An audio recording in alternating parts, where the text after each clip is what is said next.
Artificial intelligence সারা পৃথিবীব্যাপী পরবর্তী শিল্প বিপ্লবের সূচনা করেছে।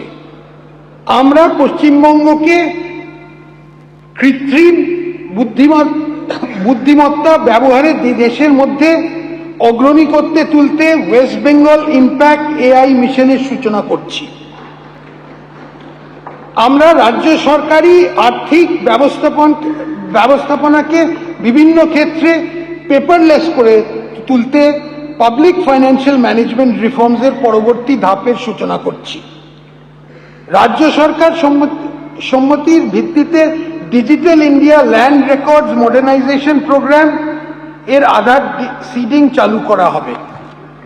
রাজ্য সরকার পৌর এলাকায় জমির রেকর্ড আধুনিকরণের লক্ষ্যে গৃহীত জাতীয় উদ্যোগের অংশ হিসেবে DILRMP অধীনে national geospatial knowledge base land survey of urban habitation প্রকল্পে যোগদান দায়বদ্ধ। এটা খুব গুরুত্বপূর্ণ, পরে বুঝতে পারি। আমি খুব খুশির সঙ্গে জানাচ্ছি যে আমরা অনলাইন নথি পরীক্ষা, online slot booking, biometric facial recognition, online মাধ্যমে কাগজবিহীন রিফান্ড, অত্যাধুনিক রেজিস্ট্রেশন রেকর্ড সংরক্ষণ এবং রেজিস্ট্রেশন অফিসগুলোতে সর্বসাধারণের জন্য আধুনিক সুবিধাযুক্ত পরিকাঠামো উন্নয়নের ব্যবস্থা করব। এর মধ্যে ভেহিকল লোকেশন ট্রাফিক ডিভাইস থাকবে চুরি করা গাড়িগুলো ধরার জন্য।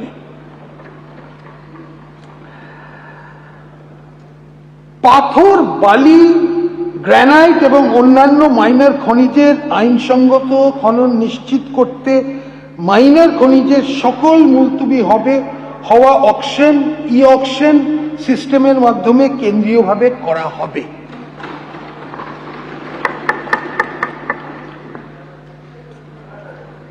রাজ্য সরকার নতুন সিভিল সার্ভিস অফিসার্স ইনস্টিটিউট গড়ে তোলার জন্য নিউ টাউনে প্রায় 5 একর জমি দেবে।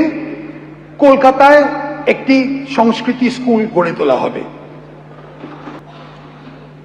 রাজ্য সরকারি অফিসগুলোতে 1 লক্ষ শূন্য পদ পূরণ করা যাবে, যার 33% মহিলাদের জন্য সংরক্ষিত থাকবে।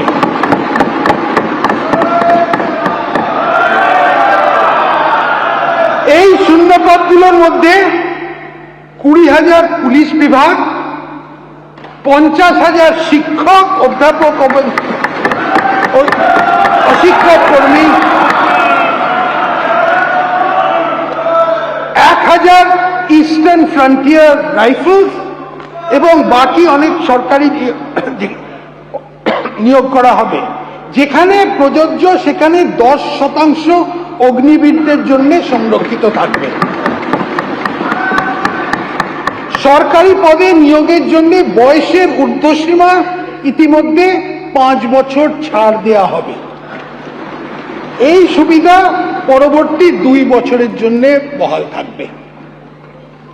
সরকারি নিয়োগকারী বিভিন্ন সংস্থাকে ইউপিএসসির ধাঁচে একটি প্রাতিষ্ঠানিক কাঠামোর মধ্যে আনা হবে।